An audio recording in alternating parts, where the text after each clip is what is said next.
자, 그러면 내용을 한번 계속 또 볼게요. 그러니까 우리가 좀 알아야 될 개정 과목들이 좀 있지만, 기본적으로 따지면 그런 개정 과목들이 좀 헷갈리잖아요. 그죠? 뭐, 나머지는 기본적으로 어느 정도 의미가 들어온다고 봅니다. 그리고, 무형자산 같은 경우, 뭐, 영업권이나 뭐, 개발비나 산업재산권, 뭐, 광업권, 어업권인데 대부분 다 권리죠, 권리.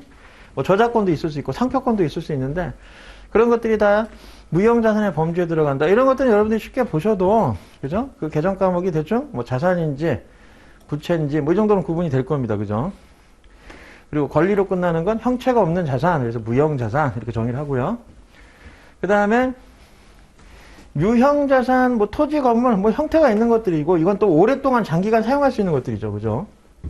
근데 그 중에, 조금 이따 이제 감가상각 얘기를 하겠지만, 토지하고, 이 건설 중인 자산은 감가상각을 안 해요. 그래서 그걸 좀 알아두세요. 그러니까 감가상각이라는 게 뭐냐면 자산의 가치가 감소를 하면 그 감소되는 가치에 대해서 비용 처리를 하는데 그걸 감가상각비라는 비용으로 계산을 하거든요. 근데 토지하고 건설 중인 자산은 감가상각을 안 합니다. 왜 그러냐면 토지는 물리적으로 가치 감소가 되지 않기 때문에 안 하는 거고 건설 중인 자산은 아직 완공이 안 됐기 때문에 완공 이후에 감가상각을 하기 위해서 그냥 남겨놓는 거예요. 우선은. 됐죠? 그래서 개정 과목에 대한 것들도 좀 정리를 해 놓으셔야 됩니다. 그리고 자, 부채 관련된 것도 몇 가지 아셔야 돼요. 조금 전에 뭐 성수 수익 이런 건 다 얘기했잖아요. 미지급 비용. 부채 중에 몇 가지만 더 얘기할게요. 우선 사채는 비유동 부채에 들어가요. 비유동. 이게 이제 회사에서 발행하는 회사채를 줄여서 사채라고 하는 거예요. 예. 기업이 자금을 융통할 때 두 가지 방법이 있어요. 주식을 발행해서 자금을 융통하는 방법과 회사채를 발행해서 자금을 융통하는 방법이 있는데 회사채는 빌려 쓰는 거고 주식은 투자받는 개념이에요. 그 달라요. 그래서 주식 같은 경우는 나중에 이제 배당금을 지급하고 회사채 같은 경우에는 회사 입장에서 이자를 지급해 줍니다. 그죠? 그런 특징이 있죠. 그래서 사채는 비유동 부채에 해당하고 보통 회사채를 발행하게 되면 나중에 이자가 나가. 그래서 빌리는 기간이 짧은 기간이 아니죠. 보통 이제 긴 기간 동안, 최소 1년 이상 동안 빌리기 때문에 비유동 부채로 분류가 됩니다. 사채는. 그리고, 자, 나머지 몇 가지 더 얘기해주면, 예수금 개정하고, 유동성 장기 부채가 있어요. 요건 유동부채 범주에 들어가는데, 요거까지만 얘기를 해주죠. 예수금은 뭐 할 때 쓰는 개정이냐면 우리 그 회사에서 급여 주잖아요. 그죠? 월급이 나가면 자, 급여가 만약에 200만 원이라 그러면 200만 원을 다 지급하지 않아요. 여기서 공제되는 금액이 있어. 세금하고 사대보험료. 그래서 만약에 공제액이 30만 원이다라고 하면 실제 지급하는 돈은 170만 원 이렇게 나갈 거 아닙니까? 그죠? 그때 이 30만 원을 회사 입장에서 이걸 예수금이라는 개정으로 처리하거든요. 이게 부채야. 왜냐면 직원이 가져간 월급 중에서 직원이 내야 될 돈을 회사가 잠깐 떼놨다가 나중에 해당 기관에 납부해 주는 거야. 납부. 그러니까 회사 돈이 아니죠. 그래서 그건 잠깐 내가 보관하는 거니까 예수금이라는 개정으로 처리하고 그건 부채 개정입니다. 그래서 예수금은 부채예요. 참고하면 내가 참고적으로 좀 얘기를 해드리면 요 개정 이렇게 분개는 이렇게 돼요. 자, 급여가 만약에 200이 나갔다. 그러면 이제 급여 200만 원 해서 비용 처리를 하고 회사 입장에서 회계 처리할 때 자, 현금으로 나가는 거, 현금 등으로 나가는 건 170만 원 이렇게 처리하고 나머지 직원이 내야 될 돈을 내가 잠깐 보관하고 있죠? 그건 이제 예수금이라 그래서 개정 과목 이렇게 처리해요. 이게 부채예요, 부채. 분개 처리할 때 우리가 뭐 분개하는 것까지 다 할 수는 없지만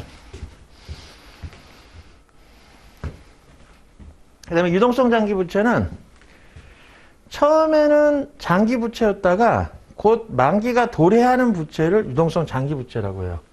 그러니까 예를 들면 이것도 이런 거예요. 처음에 돈을 빌릴 때 회사 입장에서 자, 3년짜리 만기에 은행에서 차입금을 돈을 빌렸어요. 그래서 예를 들어 X 1년 초에요. 1월 1일에 은행으로부터 대출을 받아요. 그러면 이제 분개할 때 이렇게 처리해요. 만약에 현금이 들어왔어. 그럼 현금 1억. 그리고 이제 대변에 장기 차입금 3년짜리 만기니까 장기 차입금을 처리합니다.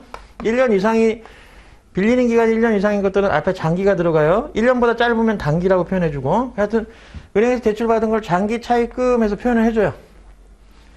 장기 차입금. 장기 차입금 여기 있잖아. 비유동 부채로 들어가 있죠. 그죠? 근데, 자, X 1년 말 1년 되고, 그 다음에 2년 말, 그리고 3년이 되는 시점에, 이때 이제 상환을 하거든요. 그죠? 차입금을 상환하겠죠? 3년 만기라 그랬으니까. 그러면, 요렇게 회계 처리를 하고, 이걸 우리가 이제 재무상태표라는 곳에서 보면, 나중에 회계 처리를 한 걸, 재무상태표를 표현할 때, 자산, 부채, 그리고 요 자본을 표현할 때, 요 자본 항목에, 자본이 아니지, 부채, 요 부채 요소에, 요 안에 장기 차입금이라는 게 이렇게 나타나게 돼 있어.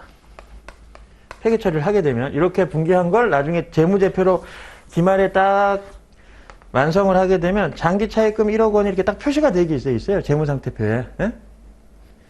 여기 분기한 걸 결과를. 근데, 요 상태로 만약에 요 2002년 말까지 가게 되면 무슨 문제가 생기냐면, 만약에 이 2002년 말에도 똑같은 요 재무제표가 그대로 완성이 돼 있다고 하면, 경영자 입장에서 어떤 오해를 할 수 있냐면, 야, 이거 아직 만기가 많이 남았구나. 장기 차입금이니까. 그죠?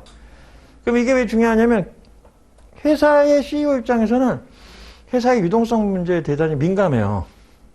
현금이 잘 안 돌면 망할 수가 있기 때문에, 당장 갚아야 될 돈이나 이런 거에 대한 자금 부담이 있단 말이에요. 그러니까 항상 돈 관리를 잘해야 된다고. 그래서 보통 회사가 이 수익이 나는데도 불구하고 부도가 나는 경우가 어떠면 흑자 부도가 나는 경우가, 예를 들어 내가 물건을 공격적으로 팔아가지고 매상거래를 다 했어. 그래서 이제 1년 후에 100억을 받아. 그런데 당장 올해 이번 달에 월급하고 나가야 될 돈이 1억이 있는 거야. 근데 받을 돈은 1년 후에 100억이 있잖아요. 그러니까 아무 의미 없는 건지.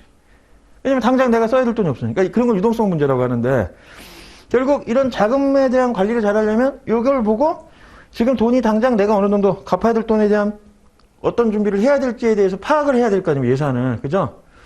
그럼 이때 딱 2002년 말이 됐어. 근데 그대로 두면 어떻게 돼? 당연히 회사의 CEO가 재무제표를 딱 보고, 장기 차입금 남았구나. 아직까지 기간이 많이 남았네. 이렇게 생각할 거 아니에요? 근데 어때요? 만기가 도래하는 기간이 지금 1년 이내로 다가왔죠? 그죠? 그래서 요때 어떤 회계 처리를 해가지고 요 계정 과목이 장기 차입금 계정 과목을 유동성 장기 부채라는 계정 과목으로 살짝 돌려놓는 분계 처리를 합니다. 분계 처리를 해줘요. 그렇게 되면, 이거 한번 해볼게요. 이렇게 해요. 그러니까 장기 차입금 1억, 그리고 여기다가 유동성 장기 부채 1억이라는 회계 처리를 해요. 2년도 말에. 그럼 이 분계 하나가 뭐냐면, 얘 계정 과목이 삭제되고 얘 계정 과목으로 대체되는 효과가 있어. 이 분계 자체가. 그럼 요때 딱 요 분계하고 나면 2002년 말에 재무상태표에는 어떻게 나타나냐면, 부채 쪽에 장기 차입금이라는 계정은 사라지고 유동성 장기 부채라는 계정 과목 1억이 딱 만들어지는 거야. 그러니까 명칭 변경을 하기 위한 분계 처리라고 보시면 돼, 간단하게. 이게 실제 거래가 있다기보다는. 그럼 이걸 통해서 뭘 할 수 있어? 내가 CEO인데 유동성 장기 부채가 딱 있으면, 야, 이거 처음에 장기 부채였는데 곧 갚아야 되네. 유동성이 도래했다는 얘기니까 자금에 대한 준비를 할 수 있겠죠? 그래서 유동성 장기 부채라는 계정 과목이 그래서 유동부채 쪽에 들어있는 거야. 처음에 장기 부채였다가 유동성이 생기면서 그걸 표시하기 위한 계정 과목을 쓰는 거야. 됐죠?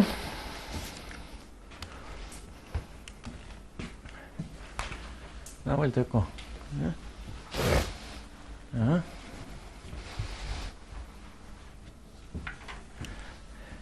자, 손익계산서 구조.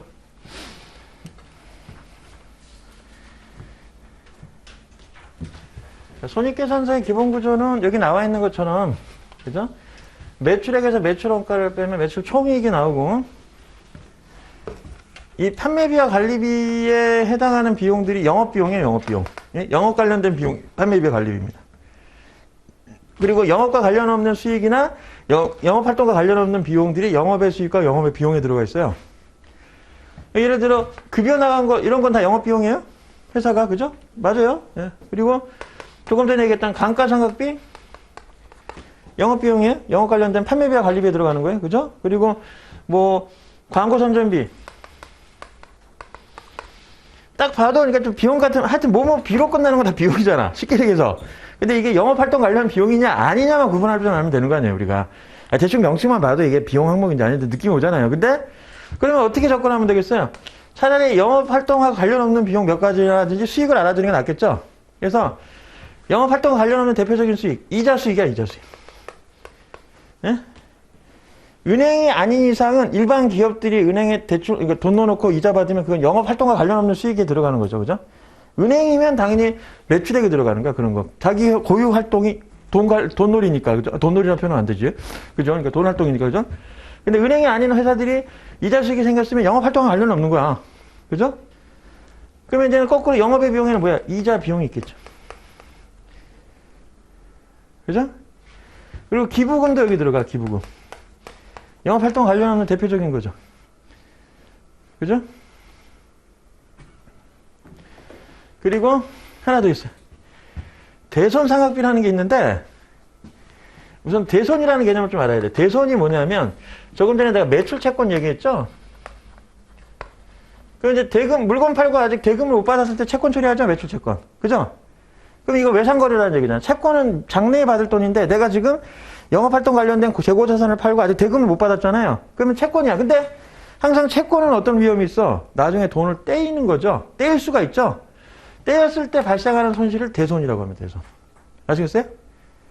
받아야 될 대금 내가 1억 원이 있었는데 그 중에서 1,000만 원 떼었어. 그럼 1,000만 원은 비용 처리해야 되잖아요. 그때 대손 처리라는 걸 해서 대손상각비라는 거는 영업활동과 관련된 비용이에요. 내가 왜냐면 매출이 발생한 대금을 떼었으니까 그 손실은 영업과 관련된 손실이라고 봐야 돼. 근데 하나가 비슷한 게 기타의 대손상각비라는 게 있어. 기타의 대손상각비. 대손상각비는 대손상각비인데 기타의가 들어갔잖아.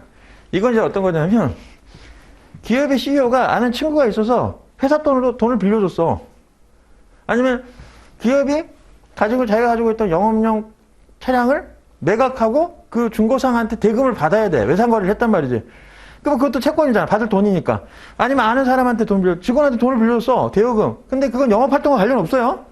어쨌든 그런 돈을 빌려줬는데 그 돈도 떼일 수가 있잖아.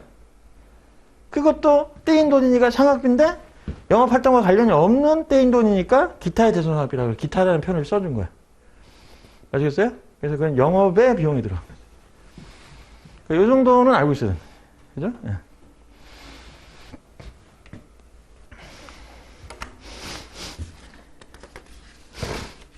그래서 이걸 알아야 풀 수 있는 문제가 있겠죠.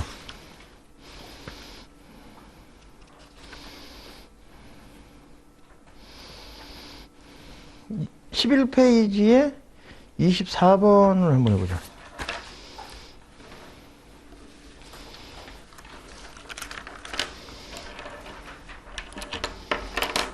이거. 다음 보기의 내용을 보고 영업이익을 계산해라 이렇게 나왔네요. 그죠? 그럼 보시면 저기 보시면 매출액이 주어졌죠? 자, 이제 요거는 지울게요. 자, 매출액이 주어졌으니까 한번 접근해 봅시다. 자, 매출액 10만원. 그죠? 그 다음에 매출원가가 여기에요, 여기. 조금 전에 CBP에서 변동비하고 같은 거야, 변동비. 같은 개념. 비용 개념이죠? 매출원가. 그래서 요걸 빼주면 5만원 나오겠네요, 그죠? 근데 거기서 이자 비용은 어디서 들어가나? 영업의 비용이죠? 그리고 기부금도 영업의 비용이야. 근데 여기선 고려할 필요가 없는 게 우리가 구하라는 거 뭐냐면 판매비와 관리비까지 빼줬을 때 남는 이익이 영업이익이에요. 그러니까 고려 대상이 아닌 거야. 이자 비용하고 기부금은 고려 대상이 아닌 거죠. 그죠? 영업이익을 계산하라고 했으니까. 그리고 감가상각비 3,000원. 여기 이제 나머지 해주면 되겠네. 자, 판매비와 관리비에 들어가는 게 감가상각비 3,000원. 그리고 대손상각비. 기타이가 아니라 그냥 대손상각비니까 영업비용 많고. 밑에 그 뒤에 기타의 대손상각비는 아니죠. 영업의 비용이죠. 그래서 광고선전비 1,500원. 그 다음에 법인세는 어디 들어가냐면 법인세는 맨 밑에 빼줘요. 당기순이익 계산하기 바로 전. 그죠? 그러니까 영업이익 계산할 때도 법인세가 곳에 계산이 안 되는 거예요, 여기. 제일 밑에 들어가는 거니까. 아시겠어요? 그래서 요거 다 빼주면 얼마입니까? 이게 6,500원이네. 그래서 5만원에서 6,500원 빼면 되니까 43,500원이 답입니다. 그렇게 접근하면 되는 거예요, 문제가. 응? 아니면 문제를 이렇게 바꿀 수도 있죠. 예. 영업이익에 영향을 미치지 않는 비용의 총합을 계산해라. 이렇게 물어볼 수도 있죠. 영업이익에 영향을 미치지 않는 비용의 총합은 뭡니까? 이자 비용, 기부금, 기타 재정합비, 법인세 비용까지 합쳐주면 되겠죠? 예? 그렇게도 낼 수 있어요. 문제를 뭐 내는 사람 마음이니까. 됐죠? 그리고 하나 빼먹은 게 있는데 아까 전에 조금 전에 미수 수익, 선수 수익, 미지급 비용, 선급 비용, 그 다음에 조금 전에 선수금, 선급금 얘기하면서 기본적인 거 정리해줬잖아요. 예. 여기 있는 요 계정 과목들은 우리가 이제 결산 시점에 하는 분계 계정에서 결산 수정 분계할 때 쓰는 계정 과목들이에요, 이게. 결산 수정 분계라는 개념 잘 모르는데 뭐냐면 우리가 일반적으로 회계에서 이제는 기업에서 어떤 거래가 발생하거나 어떤 사건이 발생하면 그걸 기록할 거 아닙니까? 장부에. 근데 결산 시점에 하는 분계는 뭐냐면 실제로 거래가 발생한 게 아니라 뭔가 결산을 그러니까 조정을 해줘야 되니까 기말에. 예를 들어 조금 전에 감가상각비도 그래. 감가상각비도 실제로 어떤 자산을 샀는데 그게 건물이야 아니면 자동차야. 그러면 이제 그 사용하는 기간이 있잖아요.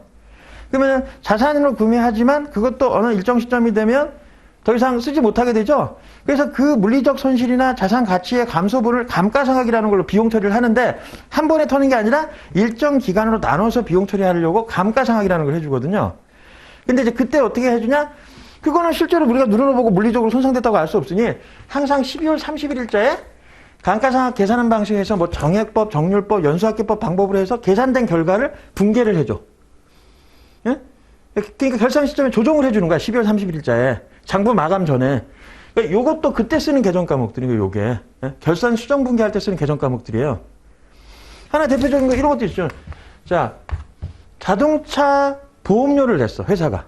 그러면은, 자, 보험료를 언제 냈냐면, 자, 이때가 1월 1일이고, X 1년 1월 1일이고, X 1년 9월 1일자에, 요때 이제 1년치 자동차 보험료를 낸 거야. 120만원을. 자동차 산 시점부터 보험기간이 환송이 될 테니까. 그러니까 그렇게 해가지고 그 다음 연도, 여기가 12월 31일이에요. 8월 31일까지 이 자동차 보장을 받잖아요. 근데 내가 이때 120만원 냈다고 해서 이걸 다 비용 처리하면 안 되죠. 이런 거 비용 처리할 때 어떻게 합리적으로 해야 돼? 요 기간, 9, 10, 11, 12, 4개월치는 이때 비용이지만 나머지 9개월치는 요때 비용이잖아요. 그죠? 그래서 이제 그 비용을 뭔가 분계해서 넘기고 이럴 때 쓰는 게 수익비용의 이연이라고 하는데 그때 이제 이런 계정 과목들을 활용을 해서 그 비용들을 넘겨줘요. 예? 아니면 미리 처리하거나. 그러니까 그런 것들은 어떻게 해? 실제로 거래 사실을 기록했지만 그걸 기말에 조정을 해줘야 되잖아. 그래서 그때 쓰는 계정 과목들 이런 거 쓰는 거야. 명칭도 잘 안 들어오지만 조금 전에 나 이제 자산 부채만 구분하면 된다고 했지만 그 정도 의미는 알아야지. 왜 그 얘기를 했냐면 그 어디야? 몇 번 문제냐면 22번 10페이지에 22번 10페이지에 22번 뭐야? 회계학 해서 다음 문제 회계학은 그냥 읽을 필요 없죠. 다음 중 결산 수정분계 계정 과목이 아닌 거 물어봤잖아요. 예? 그러니까 몇 번이야? 선수금이나 선급금은 요건 뭐야? 기중에 계약이 발생할 때 거래하는 거잖아요. 그러니까 기말하고는 아무 상관없죠. 그냥 어느 특정 시점에 거래를 하고 그때 계약금이 발생하면 선수금, 선급금이 생기는 거잖아요. 그죠? 그러니까 요 두 개의 계정 과목은 기준 거래할 때 쓰는 계정 과목인 거예요. 근데 아까 구분해놨잖아요. 그죠? 그죠? 그래서 답은 5번. 이렇게 하는 거예요. 에? 그죠? 야, 이거 짧은 시간 안에 많은 걸 담으려고 하니까 쉽진 않습니다. 하여튼. 그리고, 자, 계속 봅시다.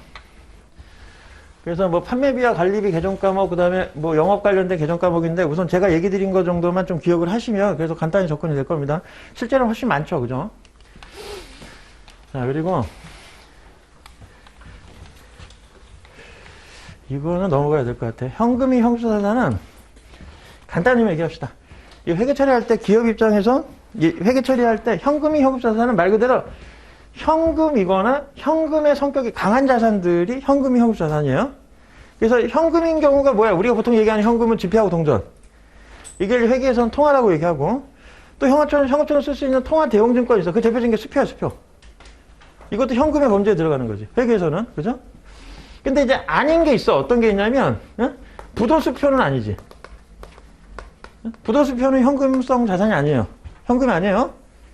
그리고 이제 선일자 수표라는 게 있어, 선일자 수표. 요 두 개는 현금이 아니라는 거.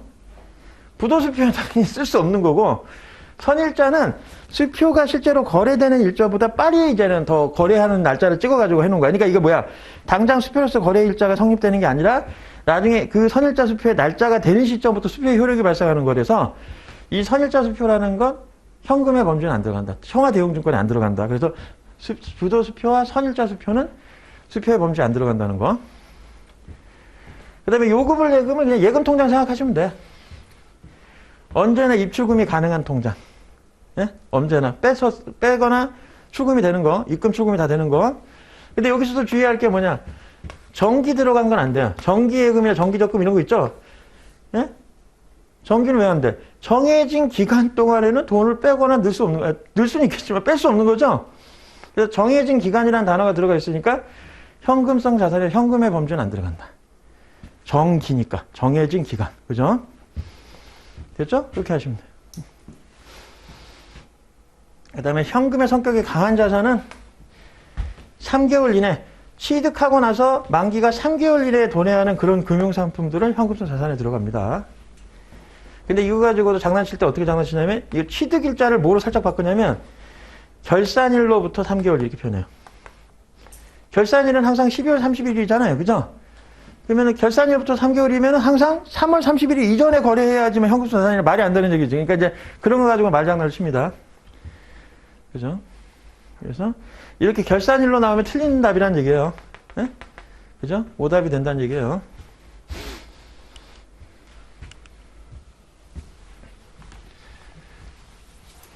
됐고, 그러면 넘어갑시다. 여기도 넣어놨네. 선일자 수표, 부도수표는 매출 채권으로 들어가는 거예요. 현금이 아니고. 다 넣어놨죠. 그 다음에 요것도 한번 나온 적이 있어.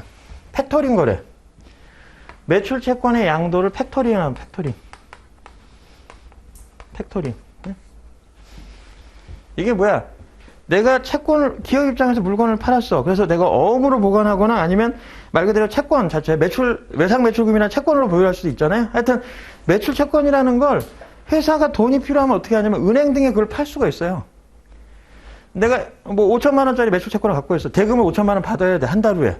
근데 당장 지금 돈을 내가 써야 되는데 돈이 없잖아. 그러면 그거를 5천만 원짜리 매출 채권을 두고 은행 등에 좀 할인해서 팔어. 그런 거래를 할 때 팩토링 거래라고 하는 거, 팩토링 거래. 매출 채권의 양도. 예. 됐죠? 여기도 표시해놨죠? 선급용, 선수금은 금융부채, 금융자산 아니다. X. 그죠? 예. 자, 그 다음에 감가상각.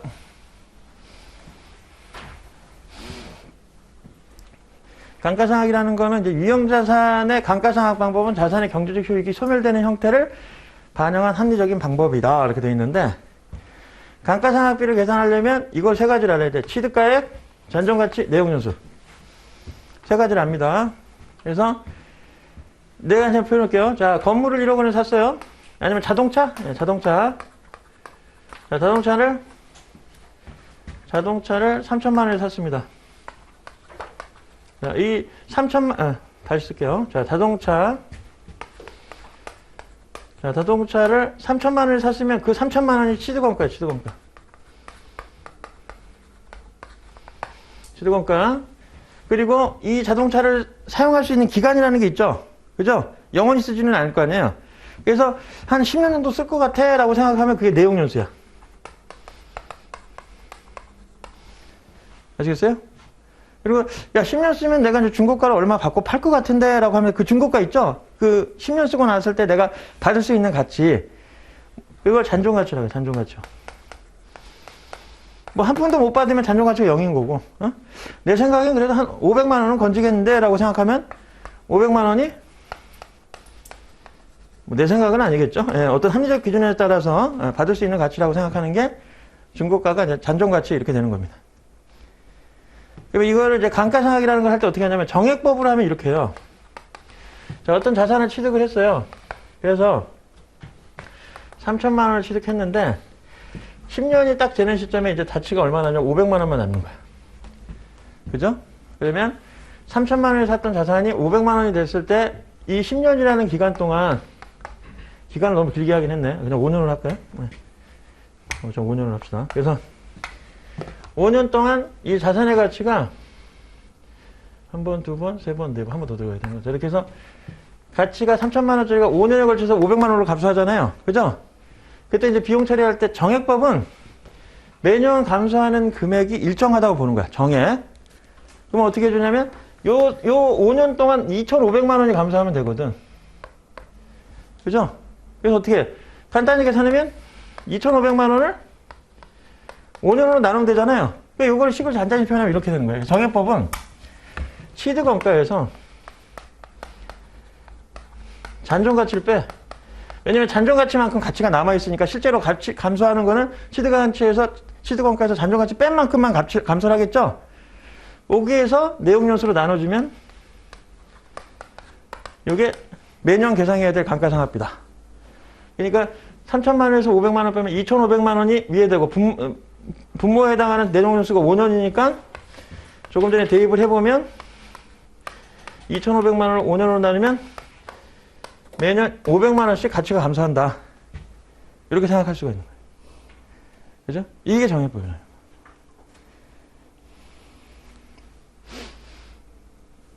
그죠? 그러면 자 이제 문제를 이렇게 낼 수 있어요. 자 보면은 봐요.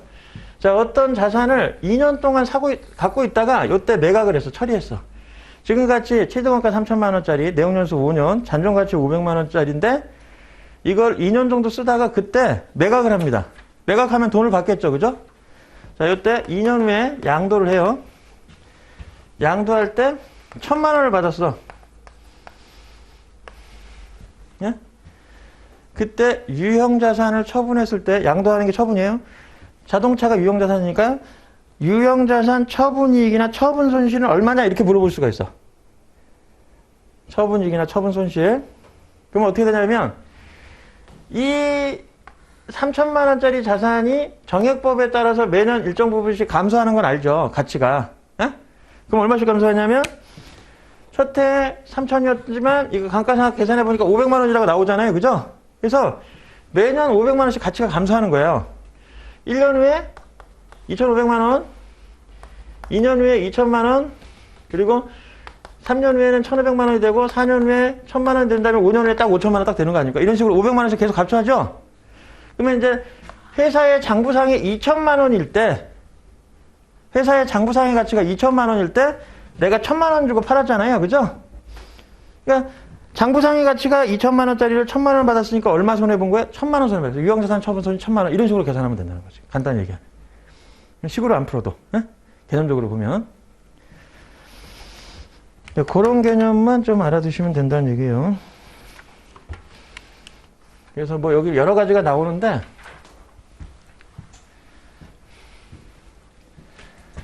그런 개념으로 이해하시면 되고 한 가지 더 얘기 드릴게. 이 감가상각 방법이 이것만 있는 게 아니라 여기 나와 있는 것처럼 총 4가지 이렇게 많아요. 더 많은데 생산량 비례법도 있고 여러 가지 있는데 이런 왜 여러 가지 방법을 만들었냐? 이유가 있어. 왜 있냐면 한 가지 방법으로만 적용하기에는 이게 합리적이지 않다고 생각하는 거야. 예를 들어 건물 같은 경우는 그 가치가 감소하는 걸 우리가 쉽게 확인하기가 어려워. 그러니까 이제 그런 것들은 그냥 매년 일정하게 감소한다라고 생각하는 게 합리적인데 예를 들어 공장 시설, 뭐 자동차 이런 것들은 가치가 한순간에 앞에서 많이 감소가 돼. 그러니까 예를 들어 그 옛날에 그 허니버터칩이라고 한참 히트쳤던 음식 있잖아요. 그게 처음에 그 회사에서 물건을 만들 때만 해도 그렇게 히트칠 줄 몰랐어. 그래서 공장 설비를 구축을 하고 판매하는데 뭐 하루에도 뭐 하루 24시간 돌려도 이게 감당이 안 될 만큼 수요가 있었던 거지. 그런데 이제 1년 지나고 2년 지나면서 이제 경쟁업체 생기고 소비자들 입맛에 맞아 이제 어느 정도 익숙해지다 싶으니까 수요가 줄잖아요. 공장 가동률이 돌겠죠. 그러면 공장 설비를 내가 1억에 투자해서 설비를 했는데 그런 자산들은 초창기 때 많이 활용을 하잖아. 그러니까 가치가 많이 감소한다고 봐야지. 자동차도 많이 쓰면 많이 쓸수록 금방 더 손실이 생기는 거 아닙니까? 가치가. 그러니까 이제 그럴 때 쓰기 위해서 만든 방법이 정률법이나 연수학계법은 앞에서 감가상각이 많이 이루어지게 계산되게 돼 있어. 이게 해보면. 그래서 이런 방법들을 가속상각법이라 그래. 가속상각법. 예? 정률이나 연수학계 이런 거죠. 이중차값부터 그래요, 이것도. 여기다 이런 거 가속. 그러니까 앞단에서 감가상각을 많이 하고 뒤로 가면 적게 해주는 방법이 가속상각법이다. 그래서 이걸 그래프로 표현하면 여기 이제 내용연수. 그리고 여기 이제 계상되는 감가상각비겠죠? 비용. 정액법은 매년 똑같아. 내용연수에 상관없이 일정하게 나오죠? 이게 정액법을 표현하는 식이고, 정률법일 때가 이렇게 나타나요. 초창기 때 감가상각이 많이 나고 뒤로 가면 거꾸로 적어지는 거예요. 이게 정률법. 그리고 연수학계법이 한 요 정도 돼요, 요 정도. 이게 연수학계. 이렇게. 아시겠어요? 그래서 이 자산 취득 이후 감가상각이 많이 되는 방식부터 나열한 거 이렇게 물어본다면 정률법, 연수학계법, 정액법 이런 순서로 가면 되는 거죠? 계산을 안 해봐도 기본적인 그래프가 그러니까 취득 이후 내용에서 초창기에는 정률법이 감가상각이 제일 많이 되고 그 다음에 연수학계법, 정액법이 제일 조금 되는 거죠, 그죠? 근데 이게 일정 시점이 뒤집어지면 뒤에서는 반대로 뒤집어져요. 근데 그걸 물어보기는 애매하잖아. 내용 연수가 몇 년이냐에 따라 다른데. 그러니까 이제 보통 앞단에서 물어보거든, 앞에서. 그죠?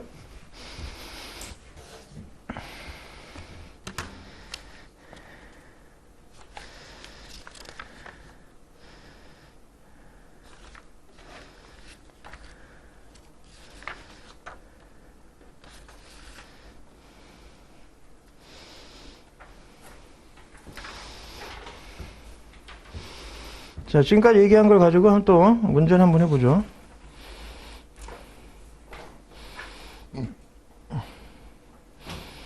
(16번입니다) 8페이지에.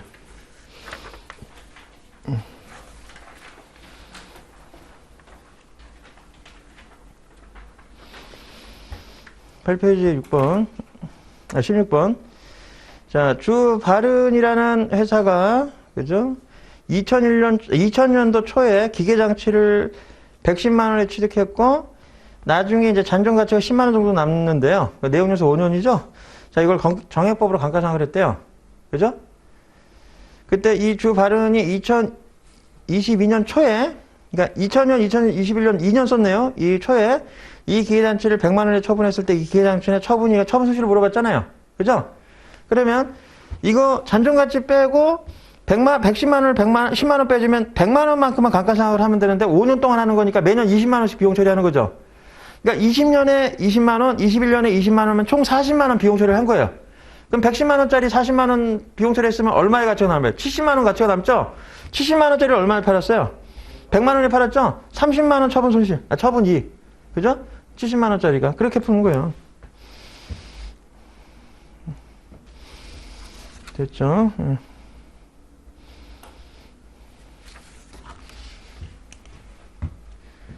자, 그래서 요거는 다 얘기해줬고, 정액법, 가속상각법 다 얘기해줬던 거예요. 해줬고, 그 다음에 다음 거 보겠습니다. 자본은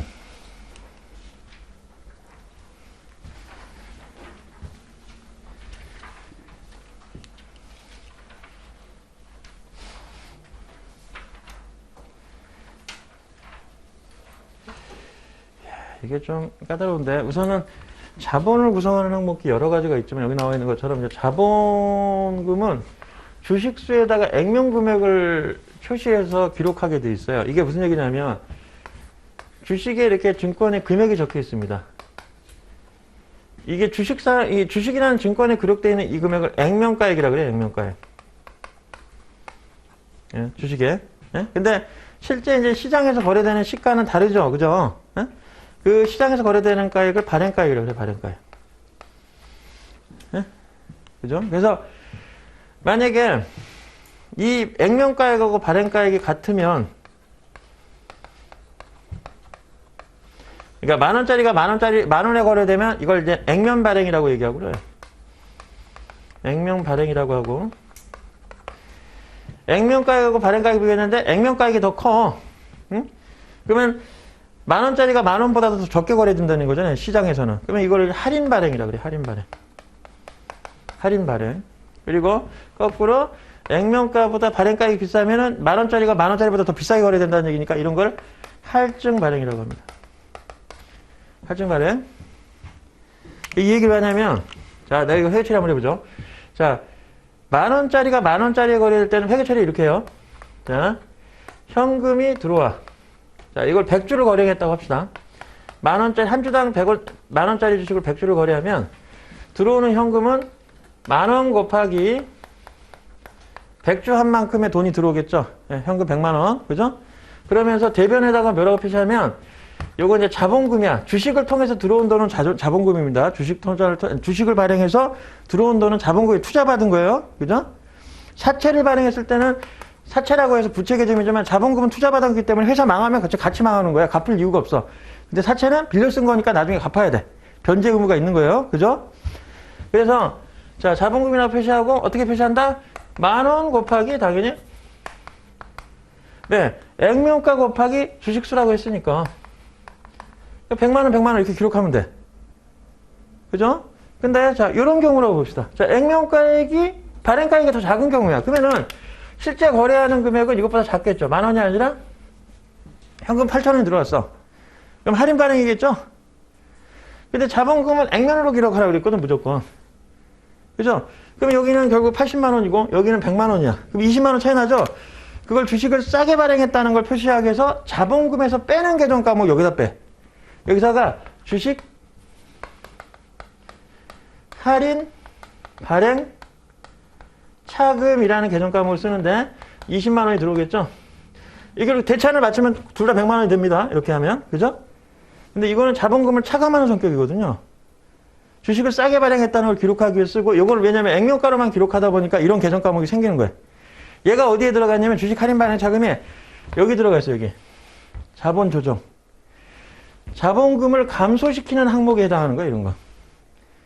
아시겠어요? 됐죠? 다 보면 차금, 차손, 손실 다 이런 거야. 예? 자본 조정 계정 과목은. 예? 그죠? 근데 자본 잉여금은 좀 이따 보시면 초과금, 이익 다 이런 거야. 처분이익, 이익, 차익 다 이런 용어가 들어가 있죠? 잘 보면 이건 결론적으로 자본금을 증가시키는 항목이에요. 그래서 해볼게요. 이런 거죠? 지금처럼 밑에 같이 액면가보다 발행가액이 비싸게 거래되는 경우도 있겠죠. 그러면 시장에서 실제로 12,000원에 거래되는 거지. 그러면 이때는 여기 현금은 120만 원 들어왔는데 자본금은 액면가로만 기록하면 100만 원이잖아요. 이때 돈이 더 들어왔네? 이건 주식 발행 초과금 20만 원 이렇게 표시하는 거예요. 그래서 이건 자본을 증가시키는 항목이라서 자본 잉여금에 들어가 있어요. 잘 보시면 잉여금 항목에 들어와 있는 것들은 대부분 자본을 증가시키는 항목으로서 초과금, 이익, 감자 차익, 뭐 주식, 자기 주식 처분이 이런 이익이 들어오잖아요. 자본 조정에는 다 할인, 차금, 차손, 손실 아닙니까? 그죠? 하나 빼먹었는데 여기 자기 주식이 없네, 자기 주식. 자기 주식도 있어, 자기 주식. 이게 뭐냐면 회사가 발행했던 주식을 회사가 되사오는 거야. 그건 뭐야? 회사가 자본금이 증가했다가 다시 되사왔으면 그만큼 자본금이 감소할 거 아닙니까? 주주들한테 그 돈을 돌려주는 거잖아요. 주식으로 다시 반환받는 거니까.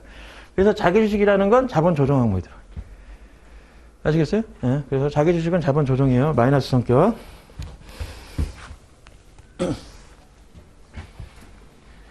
됐죠? 그래서 그 정도? 그 다음에 이익잉여금. 요거는 회사가 이제는 1년 동안 단기 순이익이 생겼잖아요. 조금 손익계산서. 손익계산서에서 손익거래를 통해서 발생한 이익이 이익잉여금으로 다 흘러들어와요. 돈이. 단기 순이익이 이익잉여금으로 들어오는 거예요.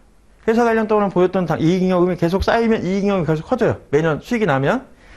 근데 여기서 보시면 준비금이라는 용어하고 적립금이라는 용어가 들어가 있죠. 준비금, 적립금 등은 다 이익잉여금 안에 들어가는 계정 과목이라는 걸 알아두셔야 돼요. 뭐냐면 회사가 이제는 이익잉여금이 생기면 이건 누구 거냐면 주주들이 가져갈 몫이에요. 저기 배당받을 거거든. 그죠? 배당을 하면 아직 배당하지 않고 주주가 가져갈 돈은 미처분 이익잉여금이야. 근데 이 이익잉여금을 다 배당해주면 안 되고 일부분 회사가 나중에 어떻게 될지 모르니까 일종의 이제 무슨 다른 용도로 쓰기 위해서 빼놓은 돈들이 있거든. 이익잉여금. 그걸 이제 준비금이나 적립금으로 얘기를 해주는 거야. 네? 다른 용도로 쓰기 위해서. 그걸 이제 법에서 정해놓은 건 법정 준비금이나 법정 적립금이라고 얘기하고 그냥 회사가 임의적으로 적립하거나 중지한 거는 임의준비금, 임의적립금 이렇게 얘기를 해요. 예? 그래서 하나 더 얘기 드리면 이건 뭐 시험에 나오진 않았겠지만 상법 규정에 회사가 현금 배당을 하잖아요. 요걸 기초로 해서 현금 배당을 하겠죠. 미처분 이익잉여금. 주주들한테 줄 거 아닙니까? 현금 배당액의 10%를 이익준비금으로 적립하도록 상법에 규정이 있어요. 그래서 이익준비금은 이제 법정준비금에 해당하는 겁니다. 그래서 뭐 그런 것들이 있어요. 그래서 준비금, 적립금은 어디, 그런 용어가 나오면 어디에 들어간다? 이익잉여금 항목에 들어가 있다. 됐죠?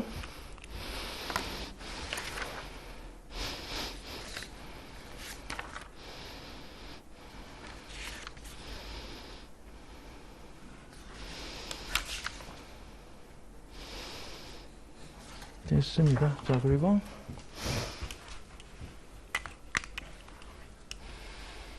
재무 비율.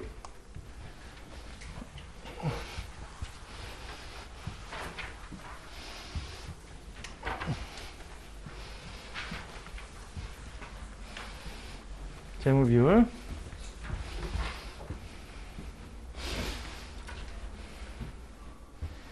이 재무 비율은 다 어디서 뽑은 거냐면 우리가 이제 재무제표를 작성하면 재무 상태표하고 기업이 손익계산서를 이제 작성을 하게 돼 있어요. 그죠? 그럼 이제 재무 상태표에서는 기업이 자산이 얼마가 있고 지금 현재 부채가 얼마가 있고 자본이 얼마 있는지가 나타나 있고 손익계산서에서는 결론적으로 이제 수익, 매출에서 비용이 얼마래서 지금 이익이 얼마인지를 볼 수 있는 거거든. 그래서 이건 이 기업의 1년 동안의 기업의 수익과 비용을 통해서 이익이 얼마나 나는지를 알 수 있으니까 이걸 일정 기간의 기업의 경영성과를 보여주는 보고서다라고 정의하고 이거는 1월 1일 아니면 1월 2일자마다 자산부채 자본은 매번 바뀌거든. 그러니까 그 시점별로 달라지니까 일정 시점의 기업의 재무 상태를 보여주는 보고서다. 이렇게 정의를 하는 거야.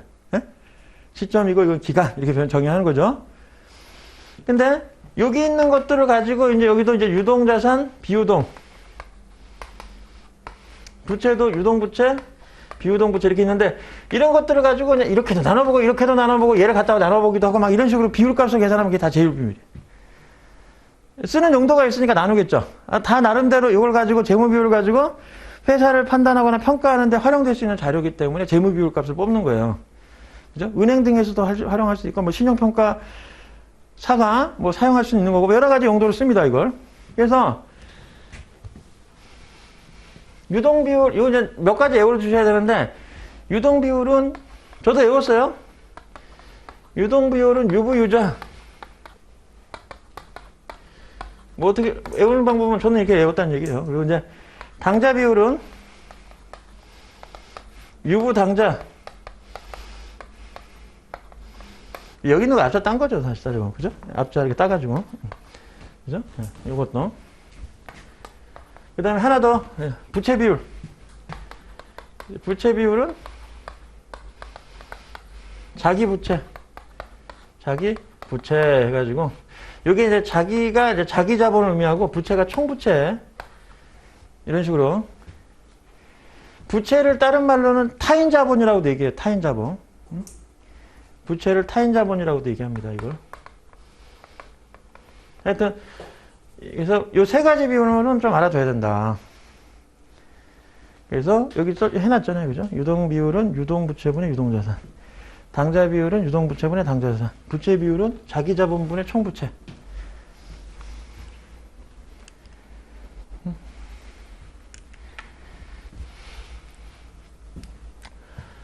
그리고 이제 활동성 비율은 안 해도 될 것 같아요. 이런 것까지 외울 필요는 없는데, 이게 이제 무슨 용도로 쓰는 거냐면, 활동성 비율이라는 건 기업이 자기가 보유하는 자산을 얼마나 최대한 잘 활용하고 있느냐를 나타내는 지표야, 이게. 활동성 비율이. 꼭, 우리 뭐 어디 매장 같은 데 가면 사장님들 입장에서 그런 거잖아. 자리 회전율이 좋아야 돈을 많이 벌잖아요. 예? 한 사람이 너무 거기 너무 오랫동안 있으면 회사 입장에서 안 좋잖아요. 그러니까 이제 이런 활동성 비율은 회사가 그런 자산들을 얼마나 최대한 잘 활용하고 있느냐를 보여주는 지표로 쓴다는 거. 예? 그 다음에 이제 요 얘기하면서 하나 얘기하면 자 이제 안정성 비율 중에 이제 여기에 부채 비율이 있어. 이 레버리지 비율이라고도 하는데 이 부채 비율을 외우라고 그랬죠. 근데 이게 뭐 할 때 쓰는 지표냐면 이거는 기업이 장기 채무에 대한 지급 능력이 충분히 있느냐. 그러니까 장기 채무라는 건 장기 부채를 의미하는 거죠. 그러니까 은행이 이제 장기 차입금을 돈을 제출을 받았는데 이런 장기 차입금에 대해서 기업이 충분히 그걸 갚을 능력이 있는지를 나타낼 때 쓰는 지표값이라는 거지, 이게. 예? 장기 채무. 그리고 앞에서 유동성 비율은 거꾸로 기업의 단기 채무, 장기가 아니라 단기 채무에 대한 지급 능력이 있느냐를 보는 지표. 예? 그러니까 왜 그런 거야? 이게 이제 유동자산으로 유동부채 갚을 능력이 되냐 이런 거잖아요. 당자자산으로 유동부채 갚을 수 있느냐 이런 거 나타내는 거잖아요. 이거 똑같은 거지. 응? 어디 봐. 이것도 응? 내 자본으로 총 부채 갚을 수 있느냐 이런 거 보는 거잖아요. 그죠? 예? 그죠? 그리고 하나 더 얘기해주면 잘 봐요. 얘는 높을수록 좋아. 회사 입장에서. 왜? 부채보다 자산이 더 많다는 얘기잖아. 당장 갚아야 될 부채보다 당장 내가 현금화 시킬 수 있는 자산이 더 많다는 얘기죠. 이것도 당장 갚아야 될 부채보다 당장 내가 현금화 시킬 수 있는 자산이 더 많다는 거죠. 그죠? 맞죠? 이 유동자산에는 당자자산하고 재고자산이 합쳐진 거예요. 아시겠어요? 근데 여기는 당자자산만 뽑아온 거예요, 이거. 그죠? 이게 현금화 시키기 가장 쉬운 자산이에요, 이게 당자가. 그죠? 그죠? 근데 얘는 낮을수록 좋은 거지. 그죠? 예. 자기 자본에 대한 총부채니까 이게 높으면 부채 비율이 더 크다는 얘기니까 실무적으로는 한 200%는 괜찮은 거예요. 200% 정도. 내 돈보다 빚이 한 2배 정도 많아도 그게 나쁘지 않은 상태. 예?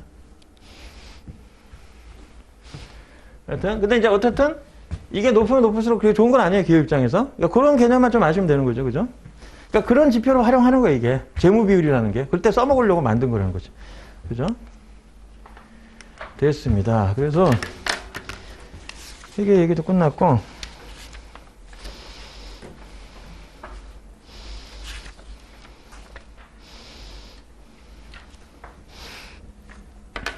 그 다음에 이거는 그거하고는 상관없는데 조금 전에 내가 경영지도사 이번에 한번 출제된 것도 한번 보시라고 했잖아요. 그래서 제가 이제 저기서 다른 데서 풀고 오늘 몇 개 풀었는데 한두 개 정도는 간단히 좀 언급을 하면 괜찮지 않을까 싶어서 이게 여기다가 어차피 PPT 자료에 대한 준비가 안 돼 있어서 그냥 간단하게만 그냥 제가 말로 좀 얘기해 보면 문제 여기도 지금 경영지도사 문제도 총 25문제 출제가 됐거든요. 예. 노무사는 내년부터 이제 40문제로 늘어나긴 하는데 하여튼 여기가 이제 경영지도사 문제 중에 이제 75번 문제가 그러니까 마지막 문제입니다. 25번. 이런 문제가 나왔어요. 고객이 인터넷으로 호텔 객실의 가격을 미리 제시하면 공급사가 판매 여부를 결정하는 사례와 같이 고객이 주체가 되어가지고 자신이 원하는 가격을 딱 기재해놓으면 기업들이 거꾸로 역으로 제한하는 방식. 우리 요즘에 뭐 이사나 인테리어 공사 같은 거 할 때도 그냥 소비자들이 먼저 가격을 딱 제시해. 야, 난 지금 200만 원 예산밖에 없으니까 200만 원에 이사를 시켜주거나, 뭐, 인테리어 공사 해줄 사람 해가지고 이제 하면 밑에 기업들이 거꾸로 역으로 제한하잖아요. 그래서 옛날 전통적인 방식의 인터넷 상거래는 B2C였어, B2C. 기업이 소비자들한테 파는 방식이에요. 온라인 쇼핑몰이나 이런 식으로, 그죠? 근데 C2B, 지금 얘기했던 방식이 C2B예요, C2B. 뒤집어져 있죠. 주체, 운영의 주체가 소비자가 돼서 소비자가 자신의 가격을 올리고 기업들이 거꾸로 역으로 제한하는 방식. 그 답이 C2B가 답이었어요. 이게 C2B가. 네? 그런 게 나왔어요. 그리고 MIS 문제 중에 또 뭐가 나왔었냐면, 그거 이제 24번 문제로 나왔는데, 중거리 무선 네트워크에 해당하지 않는 거, 이걸 냈어요. 중거리 무선 네트워크에 해당하지 않는 거.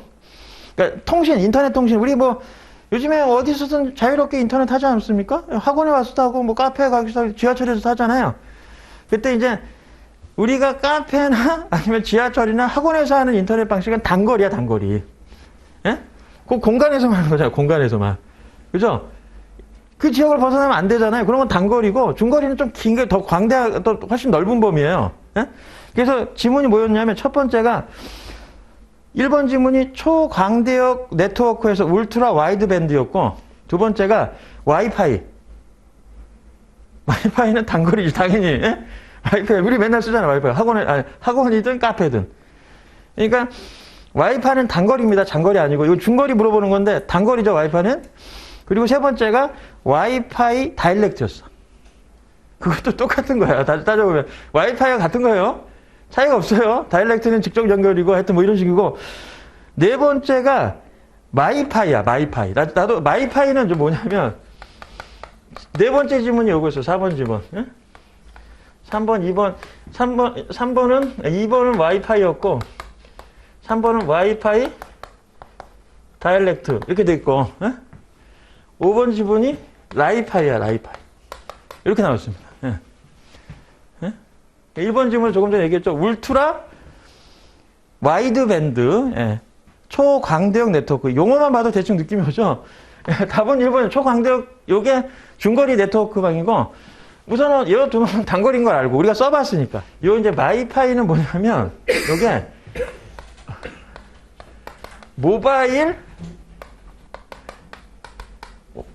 와이파이를 줄여서 마이파이라는 거야, 모바일.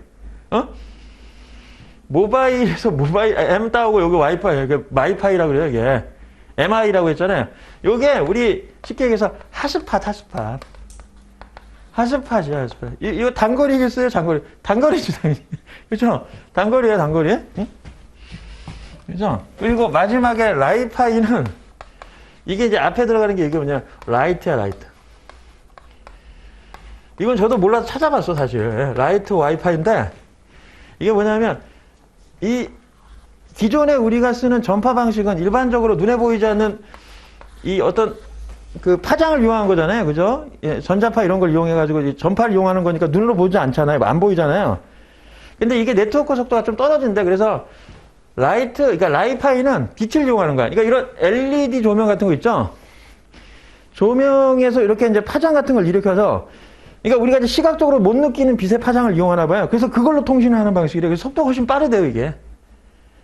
그리고 이미 LED 조명 같은 건 다 있잖아. 그러니까 별도의 네트워크를 따로 형성할 필요 없이 이런 걸 기존에 있는 장비 가지고 인프라 가지고 인터넷을 할 수가 있나 봐요.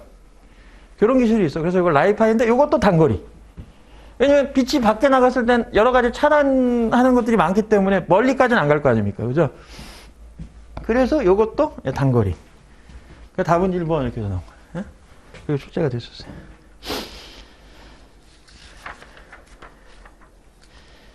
그리고 나머지 문제는 보시면 진짜 되게 나올 만한 문제들이 나왔어. 뭐 적시 생산 시스템부터 공급 사슬에서의 정성적 수요 예측 기법, 정량적하고 정성적 수요 예측 기법 있었잖아요. 그런 거 나왔고, 뭐 그다음에 집단 성과급제. 그래서 스켈론 플랜하고 뭐 러커 플랜 이런 거 있었죠. 그때 정리 그것도 나왔었고, 다 나왔어. 얘기했던 게 다 나왔어. 변혁적 리더십 나왔고, 예? 가격 조약 나왔고. 경영 조직이라 그래서 기계적 조직, 유기적 조직, 라인 조직, 매트릭스 조직, 위원회 조직에 대한 특징 물어보는 거예요. 한번 보세요. 주식회사의 특징 나왔고, 그 다음에 카르텔 답으로 나오는 거 나왔습니다. 카르텔. 예? 카르텔도 답으로 나왔고, 브레이크와 모튼의 관리 격자도 모델 나왔어. 예? 이것도 되게 쉽게 나왔고요. 집단 의사결정, 이제 집단 사고 현상 이런 거 있죠? 그것도 나왔고. 그러니까 일반적으로 우리가 알고 있을 만한 거 충분히 다 알고 중요하다고 얘기했던 것들이 대부분 나왔고, 한 5, 6문제가 약간 어려운 거. 지금 뭐, 이런 건 어렵다기보다는 이거 좀 안 하던 것처럼 사실 영역, 별로 고민 안 하던 영역에서 나오는 거죠. 그죠? 그래서 그런 게 좀 나왔던 것 같고. 내가 하나 또 얘기해주고 싶은 게 있었어. 생각해보니까 저번에 내가 했던 것 중에 몇 페이지냐면 이제 마케팅만 하면 되는데 그냥 쉬지 않고 계속 합시다. 마음같이 쉬고 싶긴 한데요. 어디냐면 내가 어디서 봤냐?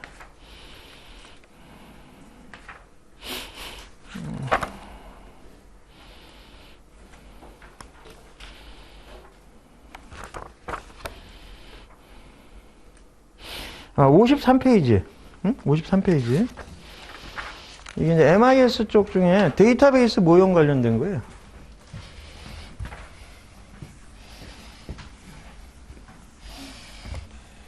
내가 관계형 데이터베이스 모형은 저번에 얘기해 줬어요. 관계형은.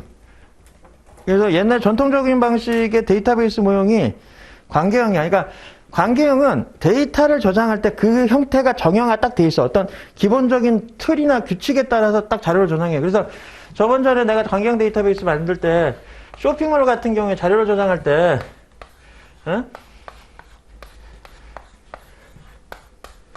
자료를 이제 저장하겠죠. 레터드 값이 계속 쭉쭉쭉 저장이 되겠죠. 계속. 근데 이제 여기에는 고객 정보, 여기에는 주문 정보, 고객 정보, 주문 정보, 그리고 상품 정보를 다 이렇게 구분을 해가지고, 각각 그 정보만을 여기다 쭉 담는 거야. 그래서 이게 이제 쇼핑몰을 운영할 때 이런 식으로 데이터베이스를 관리를 하면 효과적이다. 그럼 중복돼서 데이터가 저장되지 않기 때문에 되게 관리하기 좋다 해가지고 했는데, 그럼 여기 저장할 때 뭐 여기서 일련 번호 잡아주고, 그 다음에 여기는 고객명, 그 다음에 고객의 뭐 주민번호, 여기는 뭐 상품명, 상품의 뭐 가격, 뭐 이런 식으로 좀 일정한 틀에 맞춰서 데이터가 저장되게 돼 있죠? 근데 빅데이터는 정형화가 안 돼. 저희 얘기했지만 카카오톡에서 주고받는 수많은 대화들을 어떤 식으로 규칙을 잡아가지고 할 거냐. 무슨 대화를 어떤 주제로 얘기하는지 어떻게 알아? 예? 그 비정형화되어 있는 거는 어떻게 데이터를 저장할 거냐. 그때 쓰는 방식이 비관계형 데이터베이스 모형을 활용하는 거야. 일정한 틀이 없어. 빅데이터는. 그래서 근데 이제 그 중에 필요한 마이닝 기술을 통해서 어떤 기업들이 요구하는 데이터만 뽑아내는 거지. 예? 그게 빅데이터 기술이죠. 그래서 이제는 뭐 말한 것처럼 기저귀에 대한 거 아니면 무슨 하여튼 뭐 분유나 이런 것들을 옛날처럼 리서치 회사에 의뢰하지 않고 빅데이터 기술을 이용해서 그 수많이 쓸데없이 주고받는 수많은 대화 중에서 의미 있는 데이터를 뽑아내는 거지. 예? 엄청난 양이기 때문에 옛날 같으면 불가능해요. 그거 못 뽑아. 근데 이제 지금은 이제 그런 기술들이 가능하니까. 그래서 그걸 이제 비관계형 데이터베이스가 빅데이터하고 연결되는 거예요. 아시겠어요? 그리고 뒤에 NoSQL이나 하둡이라는 거는 요거는 그냥 그런 걸 쓸 때 쓰는 프로그램 툴 이름이에요. 툴 이름. 하둡이나 HBase라고 하는데 하둡 아니면 NoSQL 이런 건 어떤 프로그램 명이다. 이해하시면 되고.